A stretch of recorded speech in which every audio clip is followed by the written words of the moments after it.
Kódbázis, Dévvilág, Programozás karrier, László Varga, Tamás Kisvince, Kódkurzus, Lackó Őrs programozás. Na meg a websájtok, Coursera, Udemy, Skillshare, Pluralsight, Tutorials Point. Full disclosure, nem néztem bele mindegyikük csatornájába, de ami biztos, hogy mindnek van valami kezdő-fejlesztő tutoriál sorozata, ilyen JavaScript alapozó, hogyan legyél fejlesztő, HTML alapja és társai. És ezek csak a magyarok, meg csak a nem tudom, top 7, amit feldobott az első keresés, de teljesen biztos vagyok benne, hogy 100 ilyen csatorna születik és szűnik meg minden nap a világban. És hogy miről lesz szó? Mit tudok én kevesebb mint 1000 feliratkozóval? Miért nem csinálok én is tutoriál videókat? Szerintem miért ne csináljátok ti se, meg senki se? És hogy akkor mit érdemes csinálni? Az egyik apropója a videónak, hogy 10 éves lett a csatorna, így főleg a saját tapasztalataimból fogok merítkezni. Hát kipróbáltam a 10 év alatt már ezt is, azt is, természetesen a régi videóimnak a többsége az már nem elérhető, mivel teljesen más témáról szóltak, mint amivel most foglalkozok, de azért még mindig van 30 000-es, közel 30 000-es nézettségű videóm is, ami azért szerintem nem olyan vészes. De miért nem lett felkapott ennyi idő alatt a csatornám? 10 év az nem kevés idő. Ez egyébként egyszerű, mindig meguntam, ott hagytam a dolgot, aztán megint újra kezdtem valami teljesen más témában.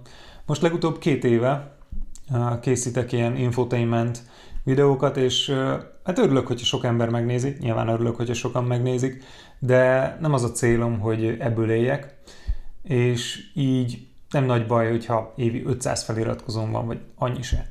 Tudatosan választottam egy olyan nist és célközönséget, ami erősen korlátos, mert ez a téma az, ami érdekel, és ez szórakoztat. Ha majd elfogynak a magyarok, akikhez szólni tudok, akkor folytatom angolul, és nyilván milliárdos leszek.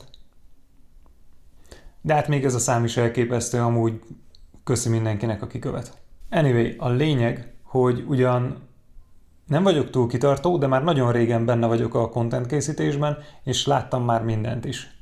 És pontosan ezért nem csinálok tutoriál sorozatot, mert láttam már mindent. Hozzátartozik, hogy van egy vonzalmam az oktatás irányába, szerveztem az egyetemen is vizsgafelkészítőket, sőt, csináltam egy 1000 fős Facebook csoportot, amiben a Softtech tantárgy háziával és vizsgafelkészülésével segítettük egymást, majd tehát később akik már ugye elvégezték, azokat, akik még nem. Azért részletezem mindezt ennyire, hogy lássátok, hogy tudok szimpatizálni azzal, ha valaki késztetést érez, hogy videókat készítsen, mert azt gondolja, hogy wow, ez cucc, ez nagyon érdekes, erről a cuccról másnak is tudnia kell, csináljunk egy videót, például, hogy elfogytak az IP címek, és mégis működik az internet. De minek csinálnék egy 1000. JavaScript alapok videót? Hát van elég. Amit csinálok, az, hogy több videóban is például javaslok módokat, hogy lehet érdemes elkezdeni a tanulást, JavaScript or otherwise, de nem javaslok konkrét tanfolyamokat, hanem módszert, hogy hogyan lehet könnyen eljutni mondjuk egy junior szintig. Szóval engem ez több oldalról se foglalkoztat, ez a témakör, a tutoriál videók, de hogy ti miért ne csináljatok? Ez a jó kérdés, hát miért ne? Hiszen mondjuk, ha 1 milliós követettséget akartok, akkor például az a rossz hírem, hogy nem ti lesztek a következő tech lead. Ez simán csak statisztikailag így van. De tegyük fel, hogy úgy érzed, van valami, amihez nagyon értesz, és nagyon jól el tudod magyarázni, és beéred kevesebb, mint 1 millió nézővel is. Na, hát akkor nézzünk egy jó kis pro-con listát, mielőtt nekivágsz a csatorna készítésnek, ugye az én tapasztalataim alapján. Pro. A tutorial sorozatnak az első részét azt nagyon sokan meg fogják nézni.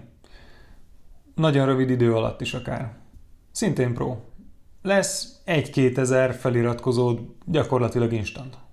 És ami még mindentől függetlenül egy jó dolog, tehát ha másért nem, ezért tudom javasolni, hogy valaki csináljon ilyen videósorozatot, beletanulsz a videózásba. Ez egy új skilleket tanulni meg mindig fun. Na de akkor a con.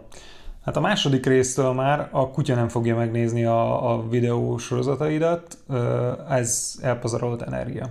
Ha csinálsz mondjuk három nyelven, amit jól ismersz, egy-egy sorozatot, akkor utána valószínűleg elfogy a content ötlet, lehet a framework-öknek a legújabb verziójára mindig csinálni egy videót, abból is van 1 millió, teljesen mindegy, de hogyha komolyan YouTube-ozni akarsz, akkor években kell gondolkodni, és több száz videóban.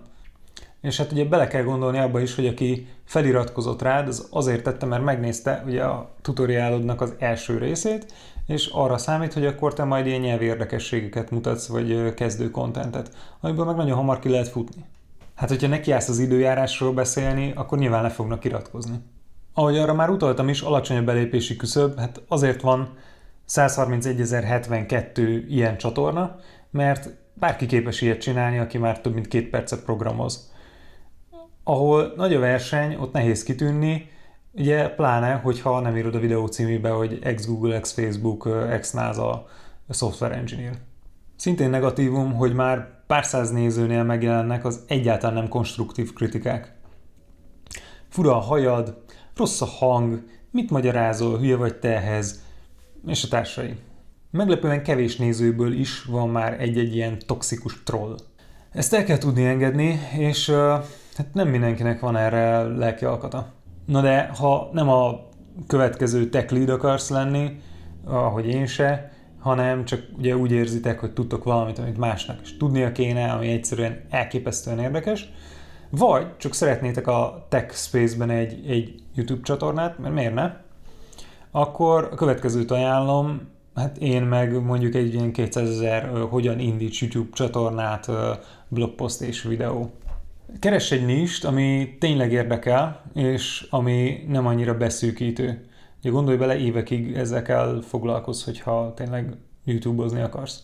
Lehetnek ezek a nyelvi alapozók, de akkor már inkább legyen valami érdekesség, rakd bele valami twistet. Találj valamit, ami mondjuk kevesebbet tárgyalsz, de te pont értesz hozzá, és na mondjuk én ilyenekből írok médium cikkeket. Például legutóbb találtam egy memory leak-et a Latest Stable Angularban.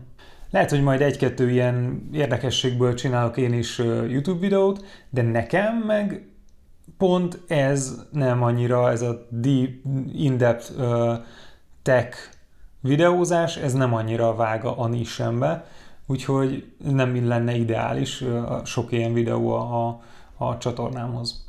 Minden esetre azt szokták mondani, hogy az ideális nis, ami egy tágkörhöz szól, és van verseny, de nincsen túltelítve. Ugye ezt nehéz megtalálni. By the way, ez pont ugyanúgy igaz egy normál üzlet biznisz elindítására is ugyanúgy működik.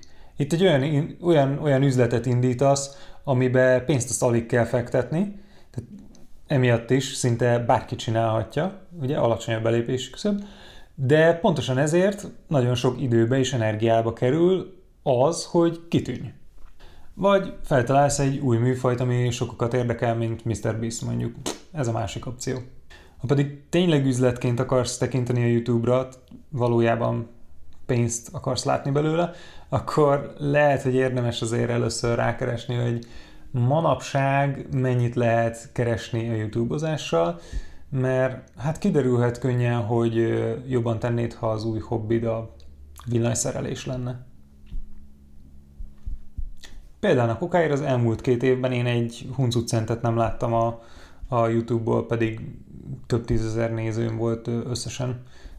Egyszerűen olyanok a partner programnak a feltételei, hogy nincsen ad revenue, amíg el nem érsz egy bizonyos szintet.